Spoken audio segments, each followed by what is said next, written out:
Hello everyone and welcome to a new video. Today we're going to take a look at the new patch that's just come out here mid-season 8.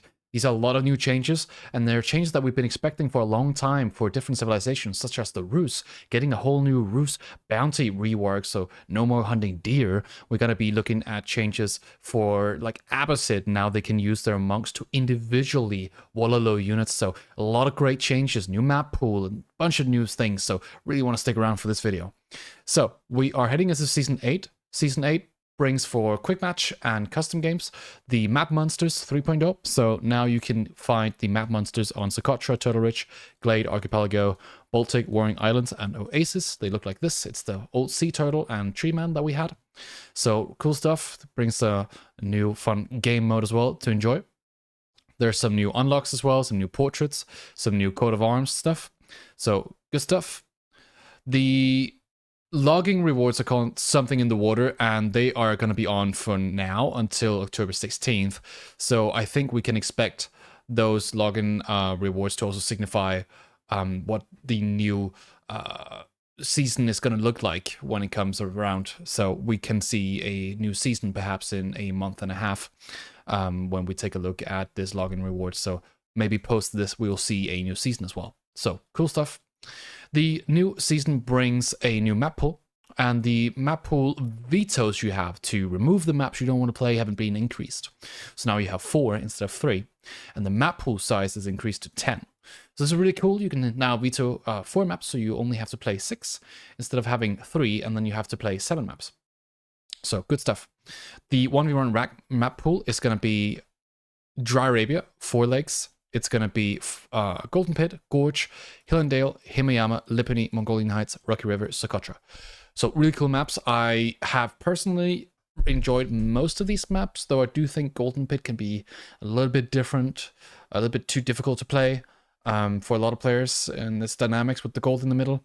But yeah, we'll see how it goes once it's back now with a different meta. We've seen Himayama as well in the previous map pool, so good stuff. Mongolian Heights is cool. So yeah, I would say this is overall a pretty good map pool for the 1v1. For the team ranked, we have Ancient Spires, Archipelago, Dry Arabia, Forest Ponds, Gorge, Himayama, King of the Hill, Marshland, Rocky River, and Waterhole. So bringing in Marshlands is great. This is one of those maps that we haven't played much. And King of the Hill, also really, really fun, like 2v2 map in my opinion. I think it's great. Really good team ranked map pool. All right, we're going to take a look at the build spotlight. The build spotlight says, this update features a rework to how the Rus accrue bounty. So we're going to see a new rework of the bounty system. The Rus before would get 10 gold per deer, 25 gold per wolf, they would get 75 gold per boar, but now it's going to be different. So the new update, Rus gains bounty over time while gathering food from animals. So both players should have more time to vie for control over the hunt on the map. So the more food you gather, the more gold, basically. Additionally, for all civilizations, professional scouts functionality has been updated to be easier to use. So we're going to see a new way that the professional scouts work. They would previously be very microed. You would have to individually click on each deer. You would have to shift click them back to the TC. Now, a player can simply right click on a deer once with the technology researched, and the scout will bring the deer back to the capital TC by default or to a drop-off location of your choice. And then if you want to move an entire herd sequentially, a player can simply shift right-click the entire herd quickly, and the scouts will do the rest. So you don't have to worry about going back and forth, and micro that stuff. Now it's very automatic, very cool. Makes pro scouts a lot easier to implement in the playstyle in general. And you gotta remember, pro scouts can be pretty good if you play aggressive. You deny the enemy the bounty, you deny the enemy the food, and then you can now play really aggressive as they have to switch to farms. So gonna be cool to see that implemented. I can't wait to play around with pro scouts. All right, so we have some general map changes. 4 legs is going to be changed, Hill and Dale, Lipany, the Pit, Rocky River, and these are sheep distributions that are going to be changed. So that's really cool. I think Rocky River has one of the worst sheep distributions. The Pit can also be a little bit difficult as well to try to get a lot of sheep on, or at least deny sheep. Lipany has always had very rough sheep spawns. Sometimes all the sheep would be in one side of the map and the other would be empty. Hill and Dale, also difficult one. So yeah. It's really good that they are fixing that. 4 legs doesn't matter too much because there's more water. All right. Map specific changes. Thickets, Nagari, and Golden Pit are getting changed.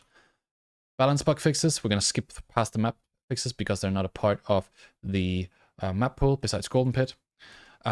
Here's just states that the gold is going to spawn further away from the TC, and that there's a primary woodline guaranteed. So that is really good. We need that change. Okay, there's some monarch changes, some all civilization changes. So trade posts can now be selected in the Fog of War. So now you can actually check if you're playing Byzantines, what mercenaries do you have available, and where is it? You can actually rally maybe the traders to it. We have wheeled siege engine units no longer pack and unpack. This includes the Springle, Beans, Culverin, Rebaldekin, and Cannon. These units can now find and attack targets automatically while they're idle and should feel far more responsive when attempting to move and shoot. Really cool. I can't wait to try to micro that. No more up and down time when you're trying to unpack and pack, and that can actually save your siege a lot of time. But it also is going to make siege micro a little bit more important because now you can go back and forth much easier. It says, previously, walls and palisades placed across and near the boundary of a resource in the Fog of War would have gaps in the build structure that would leave a passage for enemy units. This is fixed. Great. One of the worst things I've ever experienced this patch, that has been these walls not being constructed properly. So really happy to see that change. Now the scouts will return, the professional scouts will return deer automatically after picking them up. That's what we just talked about. So you have the ability now to set a drop-off target. It could be probably like a hunting cabin, or it could be a mill or something. And then you can have an alternative drop point instead of the TC. That's cool. Now we get to the juice. The juice is the civilization-specific changes. We're going to talk a little bit about how this changes strategies for civs, because there are going to be some civs that will see some updates that are quite important. And then we're going to talk a little bit about what does this actually enable the civ to do. So we're going to go a little bit in depth here with the different upgrades. Maybe also just skip over some of the stuff that doesn't matter too much. The Abbasid dynasty are going to have a Fertile Crescent discount increased from 30 to 35%. This is quite major. It's a little bit of wood everywhere that's now reduced, and this means that it's going to be easier to get a TC, it's going to be easier to get farm set up, which is the most important one. Typically, we see ecoing being implemented in the Castle Age after you went militarying, and that means that, okay, now a lot easier for me to transition into that eco play after I've gotten my relics, if that's the type of play I've made. Or if I'm just in a situation where I'm 2TC, usually that Castle Age comes in at the right timing of us making farms. So good change. I like it. This is going to pump Abbasid up the tier list and make them a lot better. They've swapped the Grand Bazaar and Armored Caravans. And Armored Caravans armor on trade units reduced from 5.5 to 3.3. So they're effectively making Armored Caravans into a Castle Age tech, I believe. And Grand Bazaar has been also remade. So let's take a look at this really quick. We can see that the trade wing here has Armored Caravan. Okay, so it's a feudal tech actually. So they grant 3 armor to traders and ships early. Then you have Grand Bazaar as the second one. And then you have Spice Roads as the third one. That's really cool. We're going to see a new tech called Public Libraries, which adds 2 HP to all villagers and traders for each eco upgrade researched. This is huge. Like, this is massive. This makes our villagers so much harder to kill. Now, you got to be remembering, this is an Imperial Age tech now. So it's 700 resources. But for every upgrade you have, you're now going to get 2 HP. This is like textiles on crack. It is that good. So in the late game, it's going to be so difficult to actually raid Abbasid villages. Imagine you have like a huge farm span in the back of your base. Horsemen going there will have a much harder time actually killing something because your villagers will have so much more health. Like, you usually get 30 techs at that point, 40 techs. So time that with 2, all your villagers have like 50 to 60, 70, 80 health. That is absolutely insane. Then we have the proselytization technology moved to the mosque. This used to be a part of the culture wing, I believe it was. And it is now, or was it the military wing? Let me check. Yeah, so this was the tech that was here in the public library tech now. That has been moved now to the mosque. And this will enable now a new type of fast castle, what would you say, like imam, wololo type strategy where you can go and make imams. And then you can actually wololo specific units if you go for this type of strategy. Now, you want to keep in mind, this is a Imperial tech. So because it's an Imperial, that means it comes a little bit later. So I don't know if we will see fast Imperial techs because it's quite hard to use this technology. But let's say that you have situations where you've had a lot of imams to heal up stuff, or you've used them to gather relics. Maybe you have 5 imams, or 3 or 4 or 5 imams. This tech is going to be really, really good because now you can convert units. And I believe you can convert pretty much any units, so siege units and elephants and all those strong units that we want to usually convert. Camel archers are getting a change, so the feudal health has been increased to 150. Camel archers has always been a bit squishy against archers. That is their natural counter, so this is nice. This is 2 more archers shots, so good. And then the veteran health has been increased by 5 HP as well, so another normal feudal age archer shot equivalent in damage, so nice. The camel riders have had their cost adjusted, so they're less food now. You can see they're 130 food instead of 160. And then they're 45 food wood and 45 gold instead of 30-30. So makes it a little bit more balanced. The eco you require is less food and more wood and gold. Byzantines are getting another change. Imperial Hippodrome. The Triumph generation speed has been increased from 30 to 25 seconds. The thing that we're talking about here for the Byzantines is the fact that the Imperial Hippodrome generates supply points that you can use to get extra HP through healing or movement speed. So this is really cool that they're seeing Triumph generation increase a bit, incentivizes you to play Imperial Hippodrome in the first place. Then we have Cistern of the First Hill. So now your starting flask count has been increased from 2 to 6. I don't know if this will change the meta of Cistern of the First Hill, because you would still have a pretty good generation of it. Before, I think you would have every 30 seconds to get a flask. So you're essentially getting a head start of 2 minutes on the flask generation. So maybe it's good. We are seeing an update to cataphracts as well, so their move speed will be increased to the knight speed. And I've been begging for this. Like, this is the change that cataphracts needs. They need to perform with the same ability as knight, because right now they don't feel like a cavalry unit to me. So this is really, really cool. That means that something like fast castling into cataphracts might have a niche use. It's still not going to be meta, but it's going to have a niche use in some matchups at the high level. So I like this. I do really like this. But we will wait and see if it's going to change a lot. Another upgrade is having some values changed. That is the border settlement upgrade. That is the one you get from the houses, adding extra vision. So you get 7 tiles of line of sight, and they're built 500% quicker. So now that used to be 25 wood and 50 gold is now 40 wood and 80 gold. So a big update to that value there. The Chinese, let's take a look at them. They have the Ming Dynasty health bonus increased to 15%. I'm not sure this is going to change anything for me. I'm still going to go Yuan Dynasty, because if we take a look at it, like let's say Abbasid, for example, they have boot camp. They already get 15% extra health on all infantry for 175 resources. So me going for a second Imperial Age landmark just to get that, not really worth it. Granted, Grenadiers can have their use, but I think they're honestly not that interesting. You're usually playing hand cannons and palace guards in the late game with Yuan Dynasty, and Yuan Dynasty also gives you so much extra move speed for your villagers. Your economy performs so much better.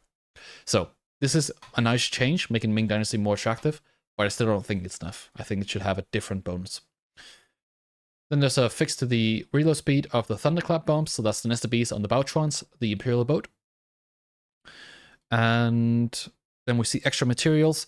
This is just a change to the text. So now it actually says that it repairs all walls for 20 health per second and not one at a time. All right.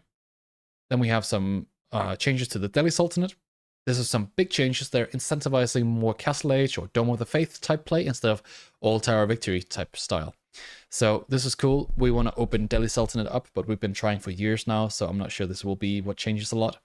Delhi Sultanate, now their scholar discount is going to be improved. So now that they cost 50% less instead of the 39%, you're going to be paying, I think it is, let's take a look.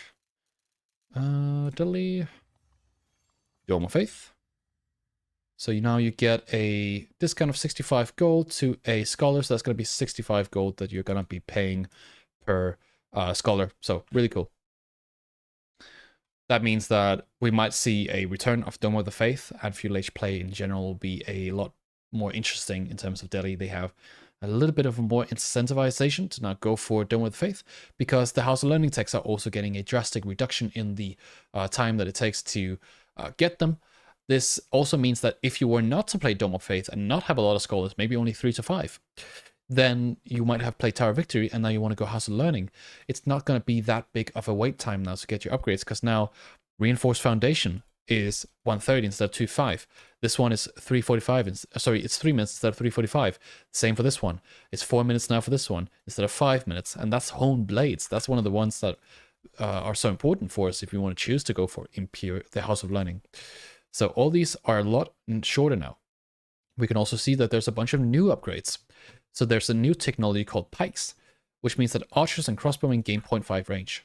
Pretty big if you want to kite. And it makes your scalability from the field age to the castle age a lot better. So you might not just want to go hone blades to get mana arms. Maybe you go pikes, and then you get 0.5 range on your crossbows and archers first. And now you can actually kite a lot better if the fight goes to castle age. We have a new technology called mahouts, which is elephants move 10% faster. Oh, let's go up again. There we go. That's a really cool upgrade as well. Makes elephant play a lot more interesting because now the elephants move faster. And I've always had this thing with elephants. They're too slow, too expensive for what you get, and they just get targeted down. 10% move increase is nice. Now it also provides a mask influence, notably to itself. So that's good. You don't have to actually build it within influence. You can build it farther away if you want to. The Ghastly Raider health has been reduced from 140 to 135. Small change, but it matters a little bit, I guess. Later ages are unaffected, so this is only for the field age play. The War Elephant Tusk attack now deal damage in an area instead of single target. So War Elephants have an AoE effect, area of effect, and now they won't just do single target, they will actually attack in maybe like a cone in front of them or something and do a lot more damage to all the units. I'm very curious to see how good War Elephants will now be in Castle Age. And with Dome of Faith having a lot of healers, if you can already play that style again in the Castle Age. I'm not sure. The English are getting a change. So Networks of Citadels is fixed an issue where researching Networks of Citadels disabled the networks of castle ability and landmarks. This has been like one of the biggest problems for English for the longest time in the defensive situation, where you have to constantly build towers to activate Networks of Citadels. Even though you have the upgrade, Networks of Citadels, your TC will not activate it now. And that's been a big issue for a lot of players. It's also been a problem when you've gone offensive with a tower and the Networks of Castles would not even apply. So we will see if this will actually change something. I'm not sure it will, but I hope so. Let me get a little bit of this water. The next thing is French. So the French are fixing an issue where the artillery shot ability could target the player's own buildings. Haven't really tried that out, but that's cool. Economic technologies discount bonus increased from 30 to 35%. So you get even cheaper technologies now. Absolutely love to see that. The trade posts are fully revealed at the start of the game. So that's cool. Now you can actually see them apparently. That's nice. I'll actually have to try and see how that actually looks. I'm going to try to boot up a game to see how that looks in the Fog of War. So let's get the French. Let's get Dry Arabia. Let's do standard. And let's do max 2 players. And let's see what that looks like. So when you boot up the French, apparently now we should see trade post revealed through the Fog of War. So adding a little bit of extra spice to that bonus. This is really cool. Like, this could be pretty big when it comes to strategic play. Okay, so it doesn't stay. Okay, so it just gets revealed. It doesn't show for that long. So I was about to say, like, if this was revealed constantly, sometimes you have these trade posts in the base. Imagine that you could see what the opponent was doing with that trade post. If they were going around it with villages in certain directions, that would be really, really insane for the French, but it's just revealed, so that's fine. Yeah, Chamber of Commerce trains free traders 100% faster, so instead of 15 seconds now it's 30. I really love to see this change. This is great, like a lot faster, making Chamber of Commerce feel like an actual good landmark maybe. We'll see. The Holy Roman Empire are getting a buff. It feels weird to say it, but they're getting a buff. They've increased the duration of the inspiration on villagers to 35 seconds from 30. So now the villager buff to gather faster lasts longer. So I think this means prelates now inspire villagers for 9 villages instead of 8. So you can have 9 villages per prelate inspired instead of 8. So it's a prelate buff, I would say. Reduce civilization trait outpost line of sight bonus to 20%, so slight nerf here. That's fine. And reduce relic and building line of sight bonus from 25 to 20%. Cool. Nothing there to really, say much to. That's a nice change. Japanese are getting their tatora cost reduced from 25 stone and 75 gold to 25 stone and 50 gold. So nice little reduction there. The Koka Township Shinobi cost reduced from 60-60 and 22.5 seconds to 50-50 and 20 seconds. Comes out a little bit faster, and they also are a little bit cheaper, so that's nice. I think they're trying to make them viable on land, but they're still not good enough, I would say. Temple of Equality. Buddhist monks now cost 80 gold instead of 100. These are the ones that act as relics in the late game, giving you gold income, but it's not that strong, so maybe we'll see if there's a change. The Sen cost reduced from 300 wood to 200 food to now 200 wood and 100 food, so that's really cool. Let's see what Sen does. I have forgotten, honestly. Japanese, they have the Temple of Equality. Sen is the one that makes Buddhist monks generate gold, so 25 gold every 60 seconds for only 300 resources. Honestly, pretty good. That pays off in 10 minutes if you have one Buddhist monk, so, or actually 12 minutes. All right. Floating Gate, they have now reduced the Yudhishthira production speed to 150%, and the gold income to 60%, and the production on TCs from 25 to 30%, so making TCs more viable. And they have corrected an issue causing Yudhishthira descriptions to display incorrect production speed values. Cool. Big one here. Daimyo Manor upgrade cost reduced from 300 stone to 225, making feudal play a little bit easier, because you really need that manor to buff up your military. And it also obviously buffs up your farms, but you need it to buff up your infantry through the samurai, or sorry, just the bannerman. So you can get your samurai, you can get your ranged samurai or your mounted samurai in the feudal age a little bit quicker, and maybe even without having to think about gathering stone, because you're going to gather it through the gold, right? So maybe that's going to be a little bit simpler in terms of getting that. Malians are getting a change. So Farimba leadership cost reduced from 650 gold and 350 food to 500 gold and 250 food. So 750 resources instead of 1,000. So this is a pretty big change as well. Large reduction cost means quite a lot when we talk about the Farimba garrison. The Farimba leadership upgrade is the, let's see. Gosh, where is it? Is it the one from the barrack? No. Is it from stable? Yes. So the stable so far increased the movement speed of nearby infantry by 15%. This is a really, really good upgrade. Late game Malians are fine, but this is a nice change to see this be reduced in the training time and the cost of it. Local knowledge, technology reworked. Now effective Musafadi warriors and gunners gain 5 health on hit for 5 seconds after coming out of stealth. So that is the upgrade here. So usually this would give like healing during your stealth. Now it gives you 5 healing with each attack for 5 seconds. Really cool change. I love this. Like, this is so cool. This is like having Spirit Way landmark on your dynasty.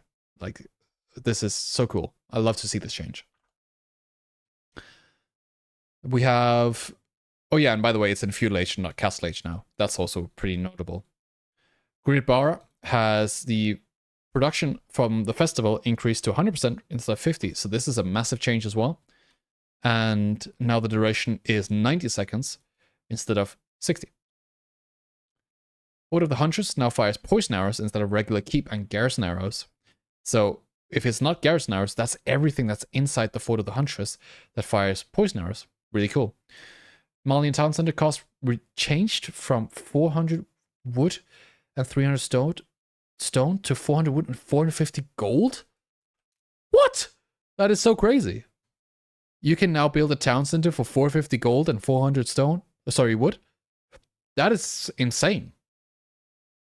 What kind of timing could you then get, I wonder? If you just age up normally, and then you get your landmark, and then gold income, and then you just gather gold and wood. 3 or 4 on food, and then you're going next stage. right? And then you're regathering, you get up 4 minutes, maybe you can get the TC right there at 4:30 or something. I don't know. Like, I'll have to try that out. That's so insane. All right, let's move to the Mongols. The Mongol sheep train time reduced from 160 seconds to 112 seconds, making pastures a little bit more effective. They were actually nerfed past the update, so it's nice to see them making them a little bit better. The raid bounty, which is a specific upgrade here for the Mongols through the Ovu, is now reduced the time it takes to get it with 45 seconds, and that's also applied to the improved version. And then you have a other upgrade, additional torches, tech time reduced from 90 to 60. That's cool. So that is that one here, giving you more torch damage. It's been reduced in the time it takes to train. Added improved superior mobility. You can get this one in the feudal age, and this is going to make your building so much faster. So now, instead of a, let's see where it is. So instead of 50%, now in the feudal age, you can now get it for 70%. So this is insane. Wait, am I getting this wrong? Improved version is available in feudal age. Further increases the movement speed of packed buildings by... Okay, so it is 70%, not 50. So 70% is massive. That makes your building so much faster. So you can actually move them very, very quickly, making deer stones viable in the feudal age to move back and forth all the time. The deer stones landmark, speaking of, has been updated as well. Now also unlocks the Khan Hunter in addition to granting YAM network technology for free. So you get YAM network. Now you also get Khan Hunters. So let's see. Geostones. Instantly researches the YAM network technology, and they grant access to the Khan's Hunter at the archery range. So from the archery range, we have this Khan Hunter costing 60 wood, 60 gold. It's a supporting cavalry archer that can fire while moving, so it's a Mangudai, but a lot cheaper. Has the Khan Hunter aura that improves the range of nearby ranged units. So you keep this together with your archers, right? And then you can run a really, really strong archer ball. It's kind of like a meta, but it's adding ranged. So I guess you would see it as a meta. It has an aura that improves, benefiting nearby Mangudai especially. Yeah, but also archers and crossbows and stuff, which is so crazy. Like, this is massive stuff. And also hand cannons. Does it also... It could potentially... I don't see that clearly specified here, but could it technically also specify siege? Maybe. You could get even more range than on your Springles. That is actually crazy, now that I think about it. Alright, we have a new skin for the Khan in the Imperial Age as well. That's cool. Ottomans. The Istanbul Imperial Palace Vizier points have been unlocked to 3 now. That's really cool. That's a landmark we never see used, because we always go Mehmet Imperial Armory. So now this grants you 3 instead of 2 extra Vizier points. So now you can have way more from the Imperial Council here. Good stuff. Seagate Castle comes with a free Great Bombard emplacement. So this landmark got a buff as well. I like this change. Again, it's like Spasskaya now, or like Red Palace. It's a lot stronger. I like it. It's great to see more balancing across the board with the keeps. Rus, you have Kremlins. So the Kremlin militia updated to no longer have a 65-second lifetime. Now they take 1 health per second in damage until left at 1 HP. So now you can actually use them to attack your opponent. And they won't die before they get there, but they will be weak. So a really annoying unit still. This is really cool. They're kind of like the emergency musketeers or whatever they were called, that you would call in Age of Empires 3. I like it. This is a change that I think is really good. Golden Gate has been changed, so the ticket generation time has been reduced to 50 seconds from 60. Now it has a timer UI element as well to show when the next ticket will arrive. Cool. Maybe Golden Gate will be used. I'm not sure. I still think Kremlin is going to be far better. Abbey of Trinity now reduces the cost of warrior monks in monasteries as well. I like this change. We needed it. And now the Rus bounty system has been updated. We talked about it before in the video. This will now make it so that the Rus doesn't receive gold from bounty hunting. Instead, they receive 1 gold every 10 food gathered from sheep, deer, and boar. So what you gather from berries is not included in that. So the bounty tier 3 gold requirement has been increased to 750 gold, and the hunting cap in tier 3 gold generation has been reduced to 15 from 65%. So it's a rebalancing. I wouldn't say buff or nerf. It's a rebalancing and change of Rus, and their whole dynamic with the early tempo from the gold will change. So no more like quick stables, no more quick knights like that, no more quick converts with your boats unless builds will be developed that allow that. I don't see fish included here, so they will have a normal water start as well. Then we have some variant civilization changes. We start off with the Ayubids. So there's an exploit where Adabex could be duplicated. That's been fixed. We have ecoing, industry, now granting wood. It's going to grant 350 wood in the feudal age. It's going to grant 800 wood and 400 stone in the castle age. So this could potentially become a really, really good castle age tech now to get, because what you're going to do is you're going to go fast up. You're going to get the eco tech from the House of Wisdom, which is this one. And then you're going to get 400 stone and you're going to build a tower upgrade maybe. And then you're going to get your TC. Really cool. In the Imperial Age, it's 900 stone. So you can get close to 3 extra TCs that way. So maybe fast imping is something worth looking at. I'm not sure. This could also just be used for keep and farms. Trade Wing has the pop cost of Adabex changed to 0. That's really cool. Culturing Logistics now permanently turns on healing aura with all ages instead of only with age 4. So that is the aura that you get now. Let's see. Trade Wing. There. So this turns it on permanently. You can use these with the healing aura permanently now in the feudal age and castle. Trade Wing Bazaar. The skirmisher has health increased by 10, that's quite big. And the damage to 8, also quite big. So bonus damage to 8 as well. This is quite massive for the skirmisher. It's going to get better now. Swordsmaster has been increased to 155 health from 140. And the damage has been increased to 10 from 9. So good overall buffs here to the Bazaar. Maybe seeing some use again. We'll have to wait and see. We used to see Bazaar being used in the beginning of the expansion because it was so strong with the gathering of gold. It was kind of like old Farimba that way. And you could just pump out these units and pump out traders and pump out wood tickets, right? And stone tickets and get TCs and stuff for like no cost. The units are also not stuck behind the age ups anymore. So as the House of Wisdom is being used for the Bazaar, you can now still age up and use it. So that's cool. It doesn't get in queue. Golden Age Tier 2 research time has been decreased to 25%. This is a necessary change, I would say, because currently at 50%, it's kind of strong. It comes in just in time for your upgrades. So this is something that is a nice change. It was very, very strong before. The Dervish costs have been nerfed, so there's now 140 gold instead of 120 gold. All right, that's Ayubids. We'll jump straight to JD. JD has the same change that French saw. So now they're 35%. From 30, and the trade posts are revealed, and the Chamber of Commerce traders are trained faster, so very quickly. Order of the Dragon, we see Order of the Dragon have their train time reduced from 24 seconds to 23 seconds on their villagers. Cool, I like this. This means that the economy is going to be so much stronger, because, again, this will accumulate. Every 24th villager, you get a free villager, right? So, nice little train time reduction there means that the economy gets a little bit stronger.